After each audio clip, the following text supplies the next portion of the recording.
Hello everyone, welcome to దేవా knowledge YouTube channel. History అంటే ఏంటి? హిస్టరీని ఎలా డిఫైన్ చేస్తారు? హిస్టరీని ఎలా డివైడ్ చేస్తాం? ఈ క్వశ్చన్స్ అన్నిటికీ క్లియర్ ఆన్సర్ కావాలా? అయితే ఈ వీడియో మీకోసమే. ఈ వీడియోలో మనం what is history, different historians definitions, classification of history అన్ని టాపిక్స్ని సింపుల్ తెలుగులో క్లియర్గా అర్థం చేసుకుందాం. ఎగ్జామ్ పాయింట్ ఆఫ్ వ్యూలో కూడా చాలా ఇంపార్టెంట్ టాపిక్స్ ఇవన్నీ. సో వీడియోని కంప్లీట్గా చూడండి. హిస్టరీ అంటే జస్ట్ పాస్ట్ స్టోరీస్ అని అనుకుంటున్నారా? లేదా డేట్స్ గుర్తుపెట్టుకోవడమని అనిపిస్తుందా? అయితే మీరు తప్పుగా ఆలోచిస్తున్నారు. ఈ వీడియో చూడండి. హిస్టరీ అంటే సింపుల్గా చెప్పాలంటే మనం గతకాలంలో జరిగిన విషయాలని స్టడీ చేయడం. కానీ హిస్టరీ అంటే అదే కాదు. అది మనకి మానవ సమాజం ఎలా డెవలప్ అయిందో అర్థం చేయడానికి హెల్ప్ చేస్తుంది. హిస్టరీ స్టడీ వల్ల మనం పాస్ట్లో జరిగిన విషయాలు మాత్రమే కాదు, ఇప్పుడు జరుగుతున్న విషయాలు కూడా బెటర్గా అర్థం చేసుకోవచ్చు. హిస్టరీని స్టడీ చేసేవాళ్లని హిస్టారియన్స్ అంటారు. వాళ్ళు ఒక పర్టిక్యులర్ టైం పీరియడ్ లేదా ఒక పర్టిక్యులర్ లొకేషన్ని సెలెక్ట్ చేసి స్టడీ చేస్తారు. వాళ్ళు బుక్స్, ఆర్టికల్స్ రాస్తారు, ఇంకా డైరీస్, లెటర్స్, న్యూస్ పేపర్స్ లాంటివి యూజ్ చేసి పాస్ట్ గురించి తెలుసుకుంటారు. ఓల్డ్ టైమ్స్లో రికార్డ్స్ స్టోన్స్ మీద రాయబడ్డాయి లేదా కేవ్స్లో డ్రాయింగ్స్ లాగా ఉంటాయి. కొన్ని రికార్డ్స్ డ్యామేజ్ అయి ఉంటాయి లేదా భూమి కింద పాతిపెట్టి ఉంటాయి. ఏన్షియంట్ టైం గురించి తెలుసుకోవడానికి హిస్టారియన్స్ ఆర్కియాలజీని యూజ్ చేస్తారు. ఆర్కియాలజీ అంటే ఏన్షియంట్ పీపుల్ వాడిన టూల్స్, వెపన్స్, క్లోత్స్, హౌసెస్ని స్టడీ చేయడం.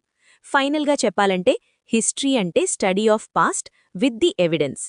ఇప్పుడు హిస్టరీ డెఫినిషన్స్ చూద్దాం. హిస్టరీ అంటే ఏంటి అని ఒక్క లైన్లో చెప్పడం కష్టం, కానీ గ్రేట్ హిస్టారియన్స్ ఎలా డిఫైన్ చేశారో తెలుసా? హిస్టరీకి ఒక్క సింగిల్ డెఫినిషన్ ఉండదు. డిఫరెంట్ హిస్టారియన్స్ డిఫరెంట్గా ఎక్స్ప్లెయిన్ చేశారు. ఇప్పుడు మనం ఇంపార్టెంట్ డెఫినిషన్స్ని చూద్దాం. సింపుల్గా చెప్పాలంటే history is the study of past with the evidence of literary sources. Romila Thapar ప్రకారం హిస్టరీ అంటే పాస్ట్ని స్టడీ చేయడం, కానీ అది లిటరరీ మరియు ఆర్కియోలాజికల్ సోర్సెస్ మీద ఆధారపడి ఉంటుంది. అంటే మనం ఇన్స్క్రిప్షన్స్, కాయిన్స్, బుక్స్, ఆర్టిఫాక్ట్స్ వల్ల మానవ జీవితం గురించి తెలుసుకుంటాం. థామస్ కార్లైల్ ప్రకారం హిస్టరీ అంటే గ్రేట్ పర్సన్ స్టోరీ.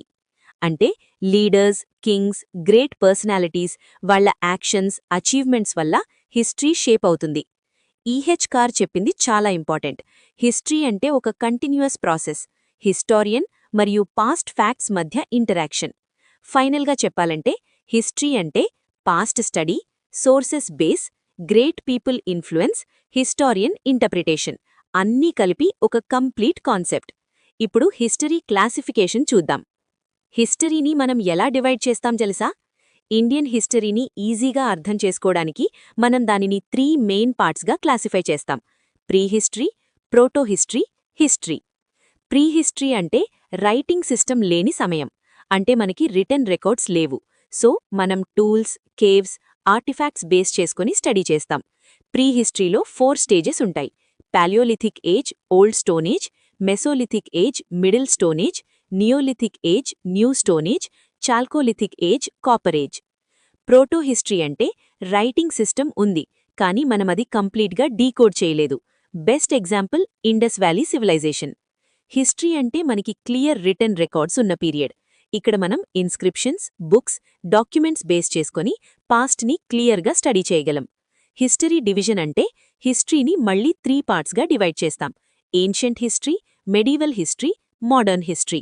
ఫైనల్గా చెప్పాలంటే హిస్టరీ క్లాసిఫికేషన్ ఇలా ఉంటుంది: prehistory, no writing; protohistory, writing ఉంది but not clear; history, proper written records. Next వీడియోలో మనం సోర్సెస్ ఆఫ్ హిస్టరీని డీటెయిల్గా స్టార్ట్ చేస్తాం. సో సబ్స్క్రైబ్ చేసి ఫాలో అవ్వండి.